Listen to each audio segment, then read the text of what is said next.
Hi, and welcome to the video series that focuses on the face-to-face relationship model of selling.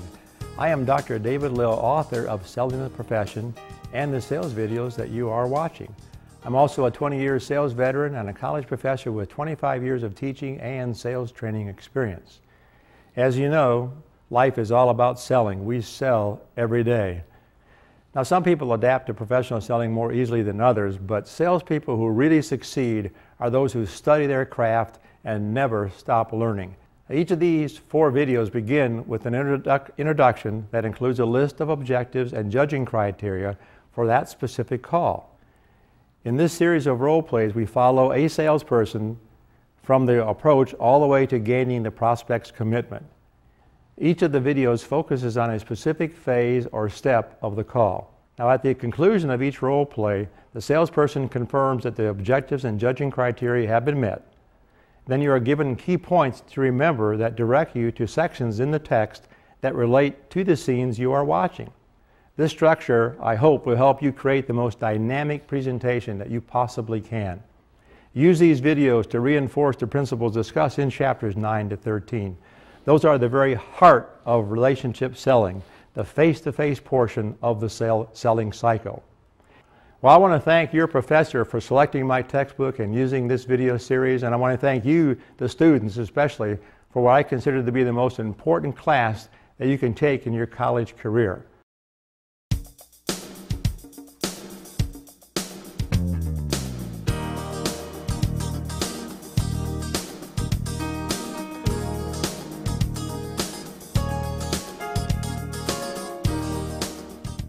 Welcome to Part 1, a focus on the face-to-face relationship model of selling. Today's topic is the approach. Over the next few minutes, we'll take a closer look at gaining the customer's attention and developing the customer's interest as you accompany me on a call to a prospective client. So let's get started. On your screen, you see the objectives and criteria for measuring effectiveness on the approach. The objectives give you a heads up on what you want to accomplish in this phase of the call. The measuring criteria provide a checklist for gauging your effectiveness in accomplishing your objectives. Remember, we want to gain the customer's attention and develop their interest for this critical phase of the call. Now, first of all, I never show up without doing my homework. I've researched the prospect's business online and through my existing customers and contacts that either know the prospect or are familiar with his company. I've also researched his industry and the neighborhood where his business is located. In fact, I've even visited his business as a customer. The more I know going in, the more confident and comfortable I'll be in conducting the approach. In this case, I'm conducting a cold call. I'm prepared to go for closing the business if time allows, or if not, to close the call and set up an appointment to continue at a later time. Remember that there's no second chance to make a first impression. So in addition to being prepared, you want to be prompt, even early. Correct any potentially distracting visual factors such as a tattered briefcase or crumpled support materials. Let your actions convey confidence, responsibility, and respect. Check your attitude. Be enthusiastic and be dressed to sell. All of these factors play a critical role in establishing credibility and helping you take that first step towards building rapport. Remember, this call you're about to see is a cold call. Hi, I'm Jennifer Kirkpatrick, a sales rep for Catering Effects, a one-stop ordering source for restaurants. We provide our clients with ordering, bids, and a streamlined delivery service of food and equipment, which saves my customers time and money. Well, here we are at Java and Jams. They have 5 independently owned and operated coffee houses here in the city. In addition to coffee, they sell breakfast and lunch food items, and at night, they offer entertainment. My research has told me that the best time to stop by is between the hours of 2 to 5 because this is their downtime. The owner and general manager of this location is Michael Dubois. I even called to get the correct pronunciation of his name. So here we go.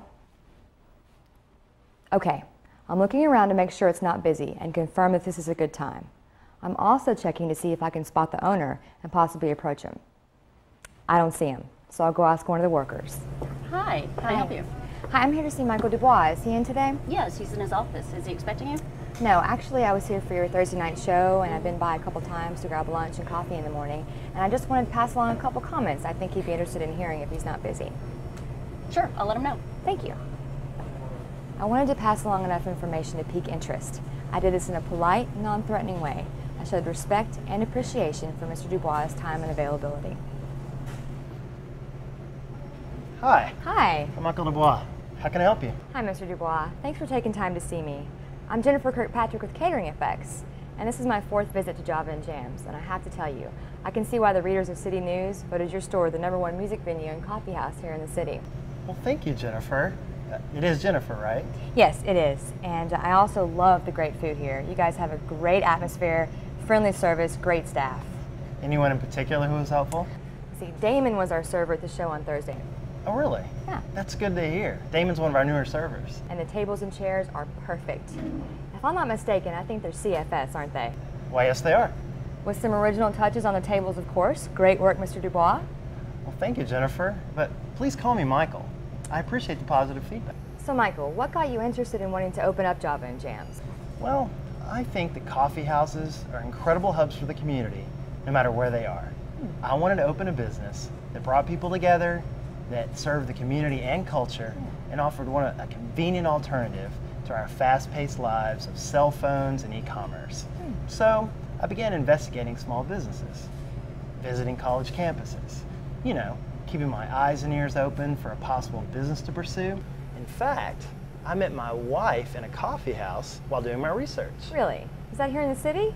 Yes, we met at the Grind Cafe. She was actually visiting from her hometown of Sandusky, Ohio.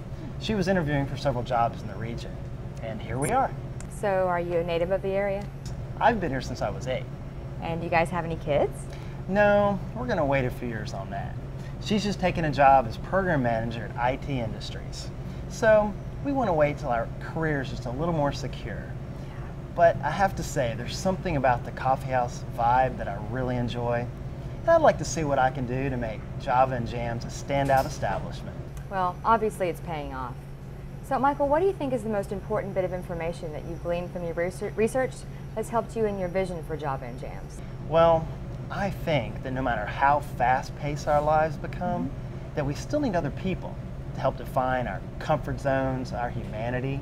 A place that serves coffee and food and has entertainment, it encourages all that. Well, the times I've been here before, I've overheard some really lively discussions. In fact, I was just talking to another business owner who knows you because his son plays soccer for a team you sponsor. Tom Anderson from the Bistro? Oh, well, I know Tom very well.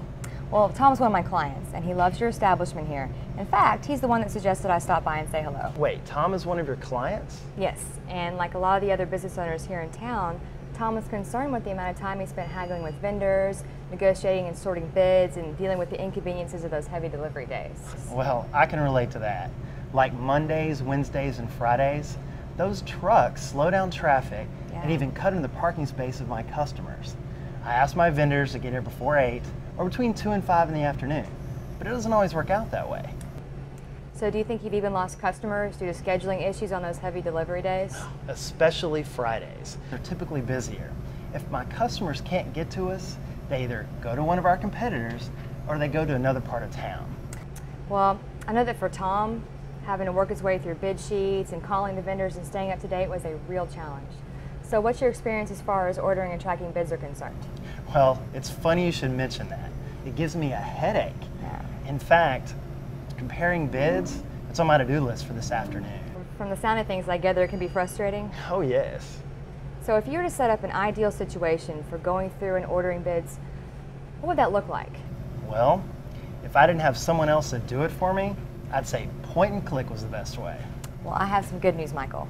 By working with us, we were able to help Tom cut his order time by 75%. And through the use of our services, Tom's heavy delivery days have now been shifted to Tuesdays and Thursdays. Oh, really? So would significantly cutting down on your order time and arranging convenient delivery schedules that minimize impact on customer traffic be of interest to you? Of course. Well, how do you see that benefiting you? Well, it would give me more time to work with my staff. I could book new acts, and I could find more creative ways to give Java and Jams the ability to help the community. Well, it sounds like having more time and serving the community are important to you then. Oh, absolutely. But how did you help Tom make those changes? Well, Michael, I would be happy to go into more detail. Is this a good time for you to spend about 15 minutes with me? I just need to ask you some questions to determine your critical needs, and that'll let me know what we can do to help. Or I can schedule a time to come back, whatever be more convenient for you. Well, I guess I can spare 15 minutes, but no more. I really have to get back to work on those bids and call in some orders. Thanks, Michael. I do appreciate your time, and I promise no more than 15 minutes. Come on back to my office. Thanks. So how did I do? Remember the objectives and measuring criteria you saw earlier? Let's take a look. First, let's consider the objectives in gaining the customer's attention. Did I develop rapport? Yes. Jennifer did a wonderful job building rapport. Through genuine, enthusiastic comments about my business and questions about operations, she got me to open up. Did I build credibility? Yes. Jennifer was very creditable. Jennifer talked about concerns I have that are shared by my fellow business owner, Tom. Jennifer was able to help Tom. Jennifer also demonstrated an appreciation of specific aspects of my business. That showed me that Jennifer knows what she's talking about. She even identified the supplier of my tables and chairs, and she expressed all of this in a very caring, respectful manner. Did I initiate two-way communications? Absolutely. The conversation was give and take throughout. She let me talk and listen to what I had to say. Did I use the chit-chat with a purpose idea? Yes. Jennifer got me talking about my business by showing that she obviously cares about my concerns and appreciates the job I do in running a business where she's actually a customer. The more we talked, the more it became clear that Jennifer has knowledge of services I need to run my business more efficiently and provide even better service for my customers. Now, let's review the criteria for measuring effectiveness in gaining the customer's attention.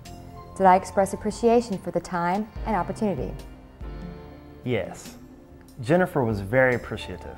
In fact, she thanked me for my time at least twice during our conversation. Did I gain the customer's attention in a positive manner? Absolutely. Jennifer offered genuine compliments and positive comments about my business operations.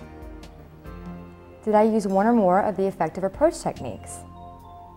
Jennifer actually used at least 6 approach techniques: qualifying question, compliment, referral, self-introduction, question, and consumer benefit. Did I key in on responses to open-ended questions? Oh yes, Jennifer did this throughout. Were my comments genuine and relevant throughout the conversation? Yes. Jennifer's comments supported my business and helped to establish herself as someone who could offer additional support. Now, let's consider the objectives in developing the customer's interest.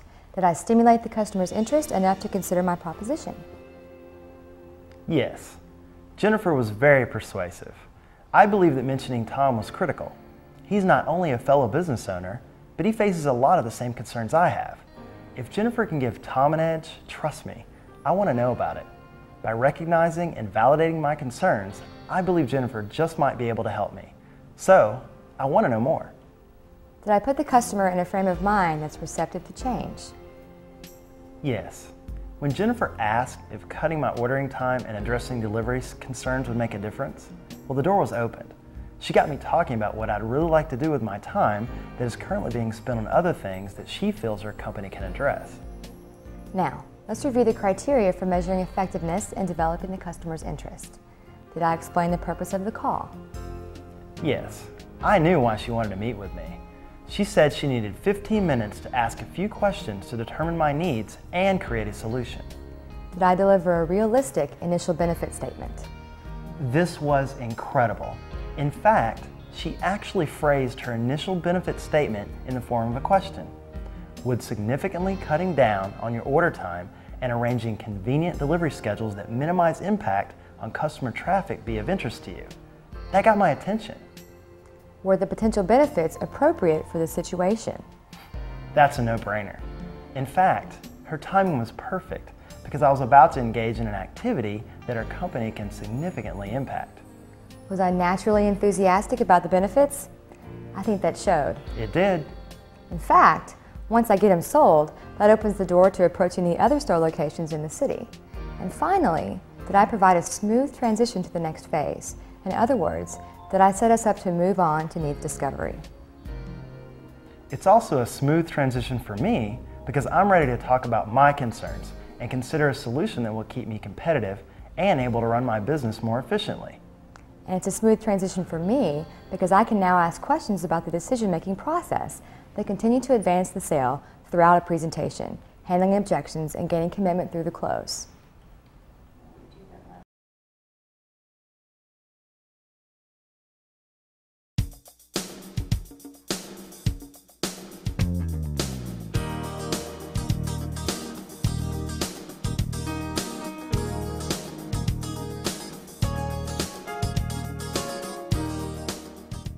Welcome to part 2 of Focus on the Face-to-Face Relationship Model of Selling. Today's topic is needs discovery. Over the next few minutes, we'll take a closer look at establishing customer needs and qualifying customer needs as we continue with my call on Michael Dubois. On your screen, you see the objectives and criteria for measuring effectiveness as it applies to needs discovery. These objectives provide a heads up on what you want to accomplish in this phase of the call. The measuring criteria offer a checklist for gauging your effectiveness in accomplishing your objectives. Remember, we want to establish customer needs and qualify customer needs for this crucial phase of the call. So I successfully gained the customer's attention and developed his interest during the approach phase of my call on Michael Dubois, owner-manager of Java and Jams. If I hadn't been successful, he would not have permitted me to begin conducting the needs discovery phase. So now, I need to build on the rapport and interest I've established as I qualify this customer, lay out the groundwork for my call, and work with them to uncover needs and explore the consequences and impact of the circumstances that create these needs. Remember that telling is not selling, asking is. You build rapport to disarm the customer and get them comfortable so they'll open up. You pique their interest as you ask questions and carefully listen to their responses. Remember, your goal is to ask the right questions and let them do the talking. And always, always take notes. Now you can refer to these during your presentation when handling any objections that come up and when closing for the final decision. And take responsibility for your understanding of your customer. It's called the concept of burden. If they don't understand something, it's because you have not provided enough information or helped them discover a different perspective. Notice that I said you need to ask the right questions. There are 4 objectives your questions should attempt to achieve. These are: discover the prospect's hot button or dominant buying motive, establish the purchase criteria or specifications, agree on a time frame for completion of negotiations, and gain agreement on the problems before making the presentation. Now there's another key point to consider that can undermine all your efforts if you don't ask early in this phase. You must confirm that the person you're meeting with has the authority to make the final decision, and you must make sure that all parties are present who will be a part of making the final buying decision before proceeding. This is the ideal scenario, but in most business-to-business situations, you will often be selling to influencers. This will require multiple meetings and presentations. Now, in all phases of every call, I must take responsibility for assuring the understanding of my prospect. Anything they don't fully understand is not their fault, but mine. So let's get started with our needs discovery phase.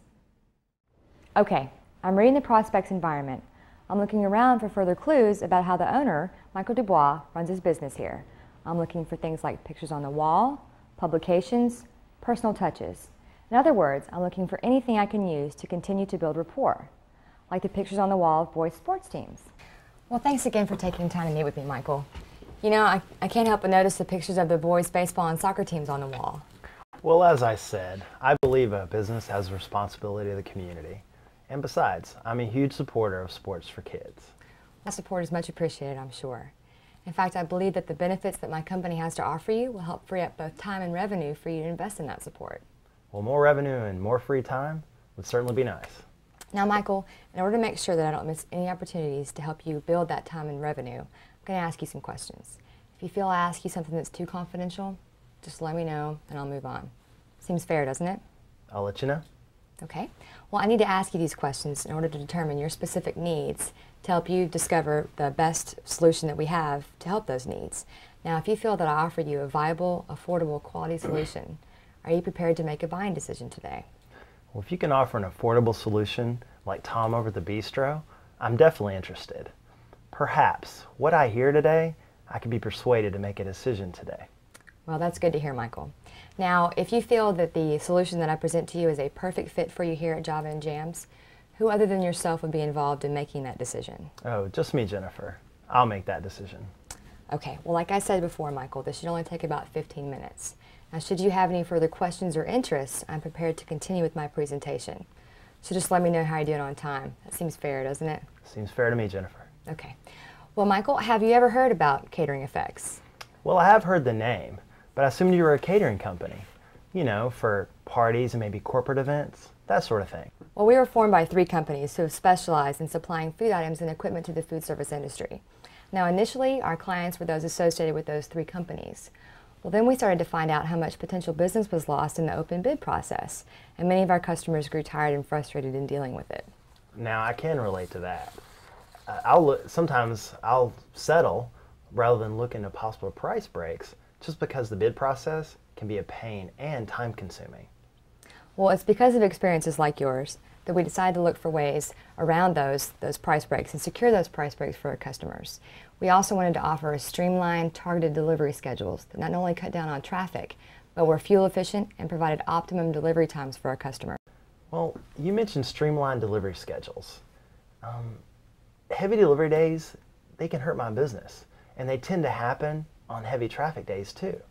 If there's some way to address that, I'd be a lot less stressed, I'm sure. Well, I know we can help you there, Michael. Our best clients are customers who experience multi-bid and multi-vendor processes and experience the headaches associated with multiple deliveries during the week. Well, so far you've described me to a T. So how many vendors do you currently deal with? Well, let me think. There's produce, dairy, eggs, staple goods, coffee and beverage, paper goods. Let me get my projection sheet. Okay. Well, it definitely seems like there's more, but there's actually 13. Can I take a look at that? Sure. Thanks. Why do you need to see that? Well, my guess is that many of your vendors actually already work with us. Oh, okay. So, do you see any you know? The only one I don't recognize is Egg Southwest. So can you tell me a little bit about them? Whoa, well, they're located in the Valley.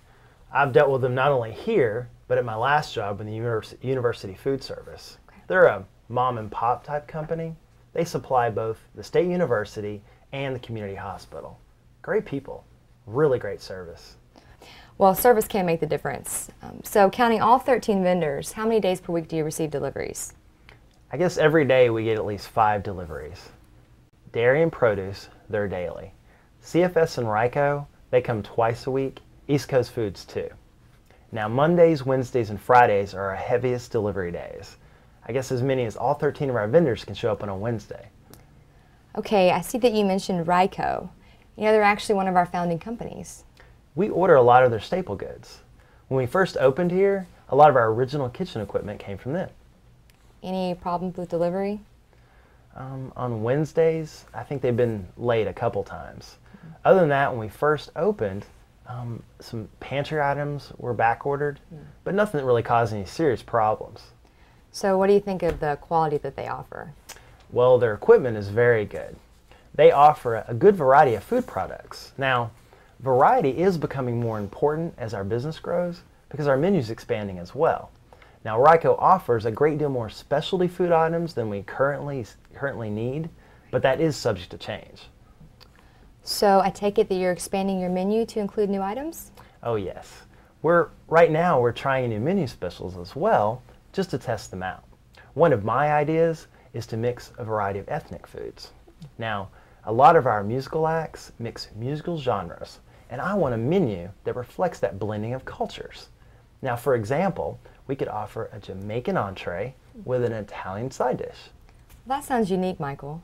So how do you see the expanded menu affecting your ordering process and vendor bids? Well, the more items we need, the more time will be spent checking availability and potential new vendors. And like I said, I don't always have time to check into that as much as I should. Now, if I introduce a food product whose quality is compromised, it's like shooting myself in the foot. Right. So in order to get the best prices, the best quality items, and the best delivery schedules, that's requiring more time as your business grows. And that's time you're already short on. Is that a fair statement?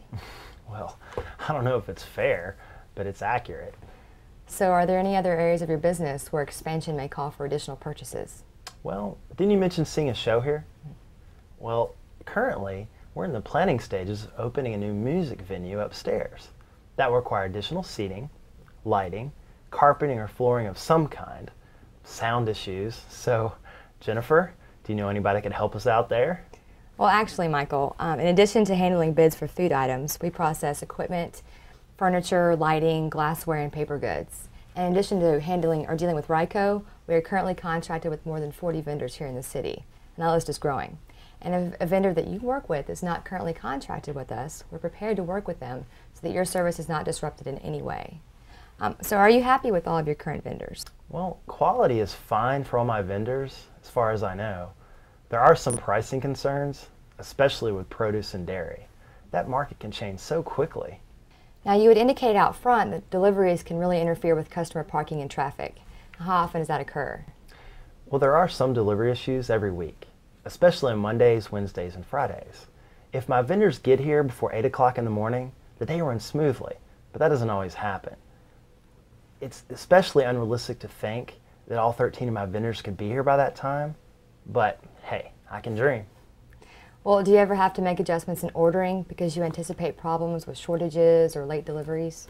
Oh yes, it pays to play it safe, but that ordering strategy does not always work when it comes to perishables. If I can get a good price on staple goods that have a healthy shelf life, then I'll order extra before the bids change again. So, Michael, in addition to delivery traffic and timing concerns, processing bid and ordering, and getting the best price break on a consistent basis, what else concerns you as far as a relationship with your vendors? Availability in the time of crisis, I guess. Sometimes we'll run out of a specific menu item, and if we can't get in touch with the vendor right away, we have to run to the store, pay an arm and a leg for it, and that will cut into profit significantly. Let me tell you about something that happened last week. During our lunch rush, we ran out of roast beef. We wanted to use turkey as a substitute, but the product we'd received, it was spoiled. We tried to call the vendor, and we kept getting a busy signal. We had to run to the deli, pay full price for the turkey, just to get us through the day. Then, one of our industrial toasters that we use for our sandwich breads went dead. And again, we couldn't get in touch with the vendor. We lost revenue from customers that wanted our sandwich specials. The whole thing was a nightmare. So, what if someone could offer a solution to address or even prevent something like that from happening? What would that look like? When I call a vendor to fix a piece of equipment, I expect them to show up on time, guarantee their work, and fix it the first time.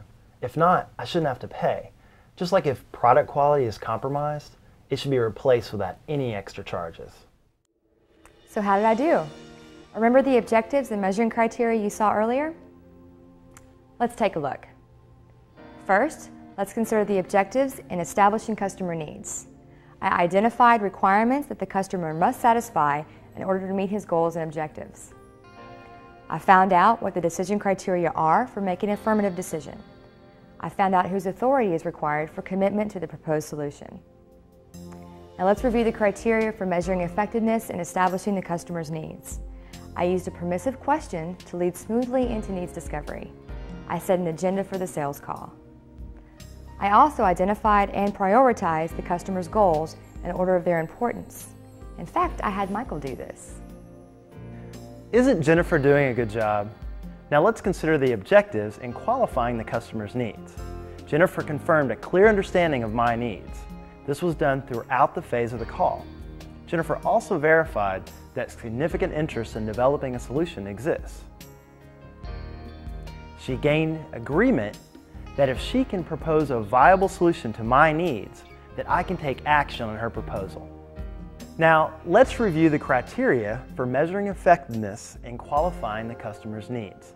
Jennifer obtained understanding and agreement of my needs and how they can be met. She used open probe and closed probe questions.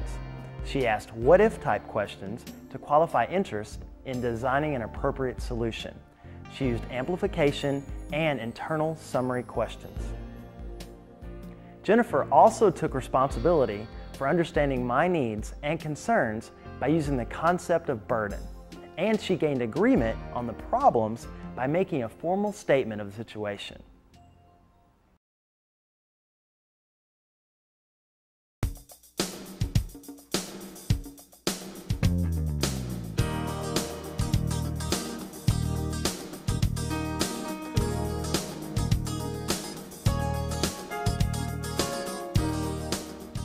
Welcome to Part 3, a focus on the face-to-face relationship model of selling. Today's topic is making the presentation. Over the next several minutes, we'll take a closer look at building units of conviction as I continue my call with Michael Dubois.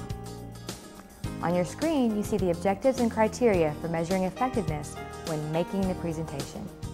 These objectives direct you towards what you want to accomplish in this phase of the call. The measuring criteria provide a checklist for gauging your effectiveness in reaching your objectives.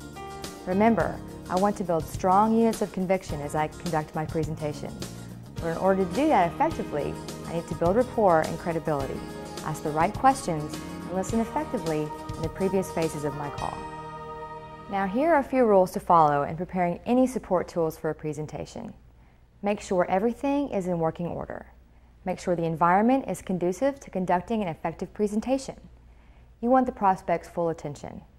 Poor lighting or distractions, such as loud noises or traffic, can interfere with the positive impact you want to have. For my call, I've brought along several testimonials, neatly packaged and easy to read, people the prospect will likely know of. I have a flip chart that will keep us on track during the presentation. It essentially functions as a visual outline. My flip chart is built around the benefits that I have to offer. And because it lets me know where I am in the presentation, I can engage in conversation with him and stay on track. I can concentrate on listening to him because it fosters two-way communication. It's also designed to keep me moving forward to the close. It helps me tell the whole story and provide the bigger picture in a timely manner. Now, it's important to keep your prospect engaged during your presentation. It's not a rambling speech. It's a give-and-take relationship of discovery. Now, I took a number of notes during the meets discovery phase of my call. I took these notes because I know my business, but I need to know how to specifically help my prospect do a better job at running his. But these notes I took were not only for the point of jotting down information. In fact, most of these notes were actually being taken to help me build units of conviction for my outline presentation. Now remember that before I can expect a signed order form, I have to figure out how to improve my customer's business. Then I have to devise a way to persuade them that the solution I have to offer is the best way to go. I do this by preparing units of conviction. I'll begin my presentation by following the tell them 3 times rule. 1, I'll tell my prospect what I'm going to share. 2, I'll tell them during the presentation. And 3, at the conclusion of my presentation, I'll tell them what I just shared. Here we go. Okay, so Michael, what I'd like to do now is present an overview to you based on what you've told me that will significantly reduce the headaches associated with ordering and bid processes and tracking your orders during the week. Now, you told me that the bid process is often a big headache for you, right? Yes, especially just setting the whole process in motion can be a huge challenge. Well, what do you feel represents the 3 biggest challenges in setting that process in motion? Well, the toughest thing is I don't have time to compare bids in detail. I mean, most of the times I go with the best price, but if I had time to look closer, I may see that the package size is different. Coffee products present a challenge because the market is so volatile and competitive. I'd like to be able to investigate new providers so I can work on creating new blends, but I tend to skim the bid sheets and go with the lowest price. So comparing bids is a challenge. What else? Well, researching new vendors is also a pain because, again, I don't always have time to call around for word-of-mouth recommendations. Plus, there's no time to research except what little I can do online.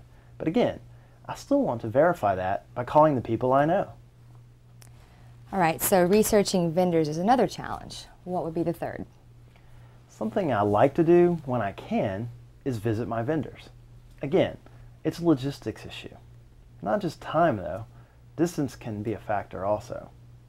Okay, so 3rd is visiting vendors. You know, it actually sounds like that all of the 3 of your biggest challenges are really centered around one challenge. What do you mean? Well, they're all centered around not having enough time. So how would it make you feel if you had one resource that you could turn to for comparing your bids and product and volume quality and researching vendors and conducting on-site visits prior to selecting a vendor? I guess I would be skeptical, but happy if this could actually happen. Well, at Catering Effect, we offer a one-stop simplified bid process. What does that mean? How does it work? Well, Michael, what this means is that for bids for all of your product and equipment are obtained by us, thoroughly compared, negotiated, and verified. And we even conduct visits to vendors prior to accepting them as a vendor. Now, let me go ahead. And what you have here is a report on the number of site inspections that we've conducted in the last 3 months on potential vendors. Now, as you can see, not every vendor makes the cut. It looks like you've covered quite a few. I see that you look for things like safety issues and any discriminatory practices. Those are definitely important and something I wouldn't necessarily think of when talking to a supplier. You consider liability and legal issues too, and financial. I guess that's because you want to make sure the company is going to stick around. This is impressive, Jennifer. That's a pretty comprehensive list there. Now, what are these numbers here, like the 22 next to quality? Well, that number reflects the percentage of vendors that were rejected because of a specific issue or item in the criteria. It looks like quality is the biggest reason a vendor is rejected. That's good to know that you do such a thorough investigation. I'd never have time for that. So you feel that these inspections are something that has value? Like I said, you cover issues that I hadn't even thought of, but I can see how important they would be in selecting quality vendors. I wish I had somebody here that I could trust to check out all my vendors for all these things. Now, Michael, here is a report on 5 businesses here in this part of the city that are currently using us. And the numbers next to their name reflect the satisfaction level that they received in using our services. And actually, I have a hard copy of these reports that I'll leave behind with you. And for these reports, I even have email addresses and phone numbers that I'll leave behind with you as well in case you wanted to contact any of them. Well, I know Darren Barner. He's the coach for one of the baseball teams I sponsor. Plus, I worked with him my last job at the university. He's a very direct, no-nonsense type of individual.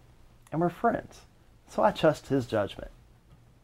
So from what you've told me today, Michael, the time that you would save by having a one-stop simplified bid process from a company that you can trust is something that would clearly bring value to your company. Would you agree? Of course. I especially like the fact that vendors are screened so well.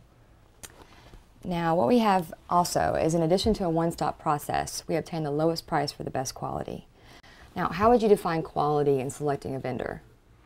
Well, that varies according to the item. Okay, for example, I prefer organic produce. Now, I know that usually costs more, but depending on the item, it's worth it. Better taste, more appealing appearance and presentation. Then, how the product is handled or transported affects quality. And delivery of service affects that too, I think. Well, you'll be happy to know that we are on the same page. Service and handling are key components of quality. So when we say that we obtain the lowest price for the best quality, what this means is that the products and equipment that you get from us have been gone through a careful screening process by Catering Effects to ensure that you get the best for less. Like with the on-site visits. Exactly. In fact, statistics show that product quality has a direct impact on the success of a business. Just because something is cheaper does not mean that it's a poor quality, nor does it mean that it's better. But if you serve a poor quality product because a vendor did not deliver as promised, who suffers? My customers, and ultimately my business. So would you agree that obtaining the lowest price for the best quality is something that you could clearly benefit from? Well, I can see that the benefits for my customers, and it will obviously help my business as well. Exactly. Well, imagine that there are no more headaches with the bid process. You're assured you get the best quality for the best price. And we also offer an optimum delivery schedule. If you could arrange the ideal delivery schedule for you, how would that look? Ideally, all of my vendors would get here before 8 a.m. And I'd like to be able to spread my deliveries out more. A few vendors only deliver on Monday and Wednesday, and that ties up things as far as getting staff to put stock away and check things in. And like we discussed before, it backs up traffic. Trucks end up parking in the street and unloading right there. That can be frustrating and also pretty dangerous, I think. So from what you're saying, it's my understanding that more flexibility and shifting deliveries to less hectic days are actually pretty critical. Is that a fair statement? Well, yes. It'd be a great relief. Many days, it's like being under a series of surprise attacks. I hate getting hit hard by incoming vendors. Well, our optimum delivery schedule can provide that and much more. Think about this. Instead of all 13 vendors showing up on every single day of the week, you have one service that delivers on behalf of all of your vendors. We secure products from your current vendors, and we arrange delivery however you wish. And what this means to you is less delivery traffic and earlier delivery times on any day of the week. This also helps you work more efficiently with dealing with your employees and putting away stock and that sort of thing. Now, earlier we had talked about Tom at the bistro, and I actually have a testimonial letter from Tom stating what he appreciates the most about catering effects. Wow. He has specifically assigned a team of 2 people whose sole job is receiving delivery from Catering Effects on Tuesday and Thursday. They work that early morning shift, and they have stock put away by 8 a.m. It's cut back on his deliveries and has reduced traffic concerns. He's not pulling staff as vendors come at all hours of the day. I have to call him. So I think you'll agree with me, Michael, that this is a much better way to handle deliveries than your current process, right? Now, that's an understatement. This would be great because, like I said, I can lose focus because deliveries pull me and my people away from serving our customers. Then, I worry about customers getting hit trying to get around a delivery truck. Jennifer, the more control and consistency that I can have with delivery issues, the better. Exactly, Michael. You know what? We also offer a simplified bid process. How much time do you currently spend placing all of your orders? You mean calling them in? Yeah. Well, depending on the day, it can vary anywhere from an hour to 2 hours. Some days it can take even longer. If I'm on hold or something's out of stock, then I have to call a different vendor for backup. Well, our simplified order process eliminates multiple calls to several vendors. And what this means is that you have one point of contact and 3 options for placing your order. You can call us, you can place it online, or you can even fax us your order. Imagine what it would be like if you had your order placed online all at once. Imagine how much time that would save you and the less hassle is bringing on more stress.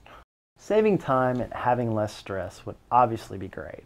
I mean, as long as I still get my orders placed in time. Well, I think you'll appreciate the fact that we take orders 24/7, which means that you can place orders at your convenience. Now, I see that you're smiling, so I'm guessing that you'll agree that a simplified order process would certainly eliminate hassles and make the ordering process better. I wouldn't have to worry about busy signals, or sometimes taking all day to get all my orders in. I could do it all in one setting. Yeah, Jennifer, I like that a lot. You know, Michael, and best of all, we have our guarantees. We guarantee delivery before 8 a.m. or you receive credit on your service. And that credit is 5% for every hour that we're late, should that occur. And we also guarantee quality of product or it's replaced at no cost to you. That covers everything from food items to equipment. And we guarantee service on the equipment that you receive through us. So how many of your current vendors actually even offer guarantees? None of them, but you mentioned a 5% credit. 5% of what? Well, if we're late, you receive a 5% credit on your fee for the service, and that fee varies depending on the number of vendors that you use. Seems fair, doesn't it? Well, yes. It sounds more than fair, but I know you don't offer your service for free. So, what's the fee? Great question, and I do have a little bit more information I need to cover, and I promise we'll get back to that. Now, everything that we've talked about so far offers a tremendous savings in time. So what I like to do right now is add up the amount of time that you'd save by using our service. Just a rough idea, okay? Okay. All right. So how much time did you say you currently spend on the bid process each week? Oh, wow. It can be a full day easily. All right, what's a full day to you? 10 hours. Okay, so 10. All right, how much time per week do you currently spend placing orders? Well, some days it goes pretty smoothly, but most of the time there's a glitch. You know, busy signals or problems in the kitchen or customer issues that I have to address. But I'd say at least an hour a day, including callbacks. Okay, so I'm going to add 5 hours for ordering. Now, how much time do you spend on checking in orders and supervising your staff on inventory, especially when deliveries are late? Oh, I guess in a week, maybe 5 hours. Okay, 5. So, what is the total number of hours that you invest in bids, in ordering and delivery issues? 20. So instead of 20 hours, you'll be spending less than 1 hour ordering, and you'll have guaranteed deliveries whenever you wish, on whatever day you wish. So how would you spend those extra hours? Now, that's easy. I'd spend any free time on training my people and on projects like the new menu items and special events in our music venue. Training right now is pretty much a rush job. That's not fair to the new staff, and it's certainly not fair to use customers as the guinea pigs. So, any time I could save would be a definite benefit. Plus, it would keep things positive and exciting and generate more revenue. Always a good thing.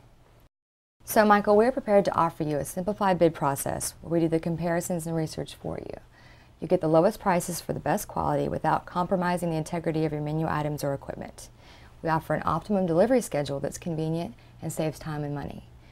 We also offer our simplified ordering process. Just go online and place your order there. It's that easy. And you have our guarantees.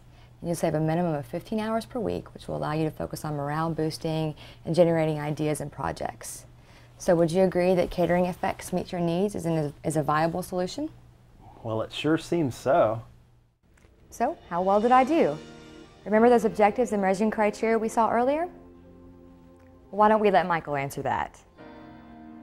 First, let's consider the objectives. Did Jennifer gain my support and commitment to her proposed solution? Yes, she did. In fact, she took advantage of every opportunity to reinforce this throughout her presentation. Did she convince me that the solution meets my needs and that the plan she's proposing is viable?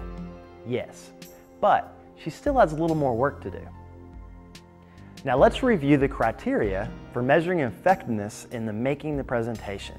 Jennifer related her specific solution to my specific needs, concerns, and questions. She used an appropriate number of units of conviction as presentation material to convince me that buying from her would be in my best interest. You can use 5 or 6 like Jennifer did, or as many as 10 to 12, depending on your situation. All units of conviction Jennifer used applied specifically to me and my business. She obtained feedback from me by asking reaction questions, such as trial closes or tie downs. She also addressed my information and operational needs.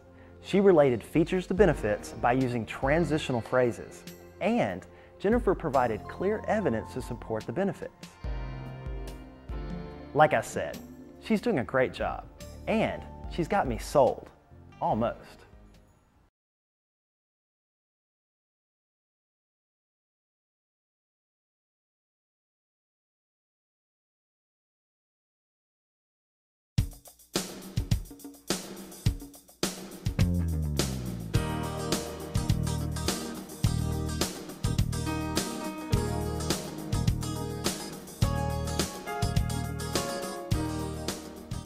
Welcome to Part 4, Focus on the Face-to-Face Relationship Model of Selling.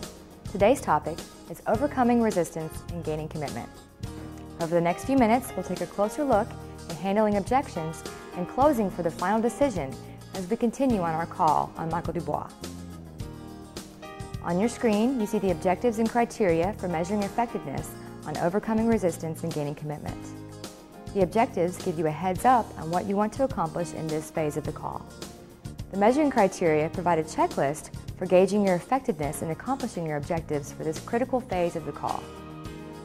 Now, don't be afraid of the word objection, but rather than use the word objection, which conjures up negative responses and can be perceived as adversarial, use the terms concerns or questions.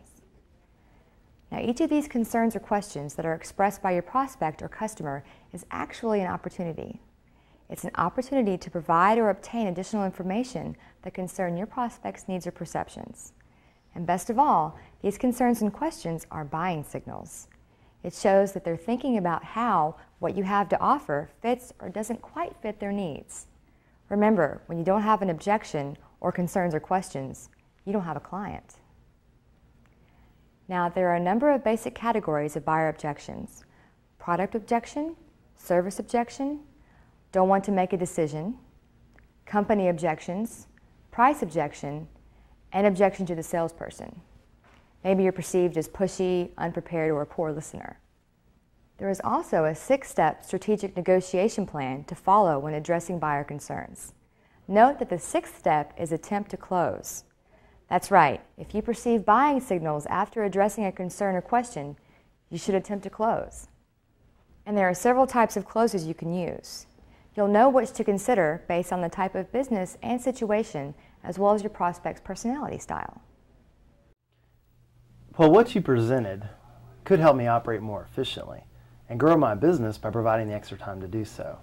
But you mentioned a fee. So, how much does this cost? You said you'd talk about it later. Sounds like it might be expensive. Well, you see, Michael, it's based on the number of vendors and required deliveries. For 13 vendors and a minimum of 2 deliveries per week, with all the benefits we've just discussed, our participation fee is $1,000 per month. $1,000 a month? So, in order to receive the same products I'm already getting, I have to shell out $1,000 a month? I'm not going to pay that. Well, granted, many of the products will often be the same, but the headaches of the bid process, ordering and delivery schedules will be significantly reduced. If we can work together to find a solution to address this cost concern, would that help you make a purchase decision? Well, it doesn't change the numbers. I mean, if it's going to be $1,000 a month, I'm not so sure we have anything else to discuss. I can certainly appreciate your concern regarding price, Michael, and I understand how you feel. Others have felt the same way when I first presented our service to them, until they found that the time they saved and relief from stress that they received by having their bids, ordering, and delivery issues taken care of was worth the fee. That $1,000 does seem like a lot of money, but you're getting much more than just having the same products delivered. Are you following me so far? Jennifer, I'm following you, but $1,000 a month? It's still a lot of money. Okay, well, look at it this way. For roughly $33 a day, which is actually less than the cost of a single guest dinner and show, you'll be spending extra time developing new menu items, creating new entertainment concepts, and training your staff. Now, didn't you mention earlier that this can easily boost morale and promote a positive environment? Well, yes, I did. And you mentioned your day is roughly 10 hours, right? Okay, so $33 divided by 10 is a little over $3. So for $3 an hour, or the price of serving 1 customer per day, you can bring in new customers and run your business more efficiently. So am I correct in assuming that this investment in time is worth the price of 1 satisfied customer? Well, looking at it that way does take the sting out of it. It's just that hearing the phrase 1,000 is a bit jarring. But I'm beginning to see your point. So do you feel that our fee is acceptable for the benefits you'll receive? Okay, yes. I do think it's a fair price.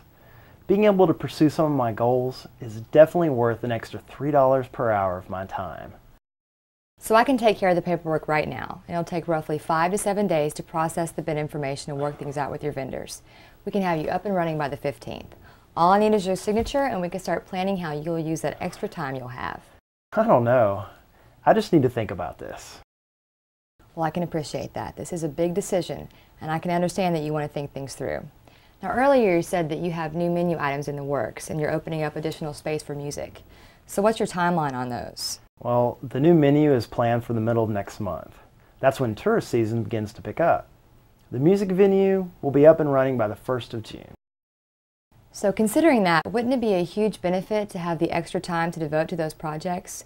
We could get you signed up today. Have everything in place by the 15th of this month. That would give you a full month before the menu is officially introduced. Well, yes, but Now, there's still something on your mind. What is it that you feel we haven't clarified to your satisfaction? Well, I'm still a little concerned about Egg Southwest. It's a small vendor, I know, but I do enjoy working with them. Can they be included with your service, or can I keep them separately? I'm assuming your vendors pay some sort of participation fee. So what does that mean? Egg Southwest would have to pay a fee? Now, each of our participating vendors does pay a subscriber fee and monthly fee. Now, these fees are reasonable, and they're actually well received.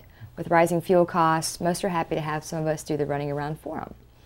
Plus, there's more exposure for them to potential customers that we serve. Now, for our smaller vendor, that's an additional benefit if they're equipped to handle the extra business.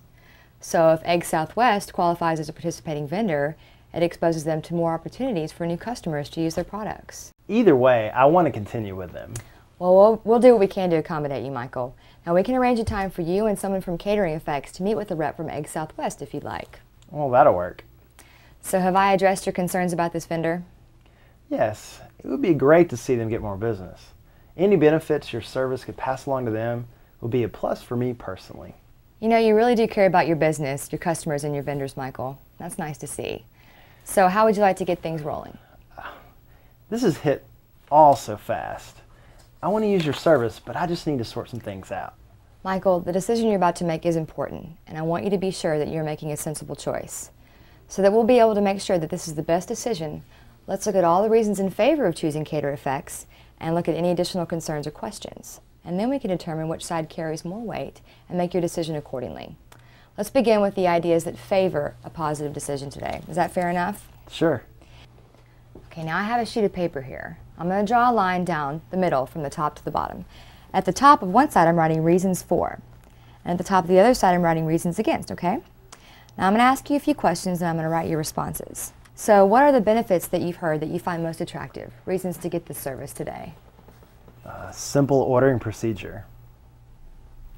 Okay, well what about the bid process? What appeals to you in what we've discussed about the bid process? Bids are researched and compared for me. Researched and compared for you. Okay, anything else about the bids? Saves time and frustration. Okay, what about quality issues in the bid process? Lowest price, best quality. Okay, great. Delivery issues. You said you liked early delivery? Yes. Also, it's easy to receive. No traffic issues. And you mentioned benefits for your vendors, especially Egg Southwest. Oh, yes. And what about the guarantees? The guarantees, of course. And vendor inspections, right? Yes. Your screening process is very impressive and very important. Okay, now I want you to write down all the reasons against receiving the benefits that we've just listed. You know, I can't really think of one. I guess you've addressed all my concerns. Okay, so all I need now is your endorsement on this agreement, and we can actually fax it over. I will give you a call. I'll give a call to our processing office, or if you'd allow me, I can input that information into the intranet on our website. That'd be great. Just sign right there. You know, Michael, you're making a well thought out business decision. In fact, I recommend that you give Tom a call at the bistro and your friend Darren Barner, who you mentioned earlier, just to give you some extra reassurance. And I want you to know that I'll be checking in with you on a weekly basis to see how things are going and to offer additional ways we can support you through new bids and new vendors. And I'll even check in on you on sound equipment, if that would be helpful, as you develop your new music space. So do you feel the stress kind of starting to disappear? I'll let you know. But yes, I do believe this is a good business decision. Thanks, I really appreciate that. Now, is there anyone else that you know of who you feel could benefit from what we've shown you today? Well, you may already know this, but there are 4 other Java and Jams locations in town. We're each independently owned and operated. But I think they need to know about you. In fact, I'll give you a contact sheet so you can give them a call. Thanks, I really do appreciate that. Now, do you know of anyone else who might be interested? Oh, I'm sure I do. But right now, I have to get back to my bids and ordering. If I can think of anyone else, I'll be sure to give you a call. Thanks, Michael. Now, with your permission, I'd like to enter your info online, get the process underway, and let you get back to your work. Well, thanks, Jennifer. I'm looking forward to getting started. Well, thank you, and welcome to Catering Effects. So how did I do? Remember the objectives and measuring criteria you saw earlier? Let's take a look. Now, let's consider the objectives. I obtained commitment to action for my proposed solution by the final decision maker. Notice that I avoided using the term objection, and I addressed all concerns or questions in a positive manner. I used proven techniques for handling those and closing the sale. Now let's review the criteria for measuring effectiveness. I summarized the benefits in a concise manner. I utilized specific closing techniques to confirm my customer's commitment. I attempted to close the sale after addressing or answering a major concern or question. I achieved the highest level of commitment from this sales call. I completed this relationship selling cycle with a plan for future action. I thoroughly and specifically demonstrated several ways to handle concerns, including the price objection, I attempted to close the sale at least 3 or 4 times. I asked for referrals, and I set the stage for exiting gracefully.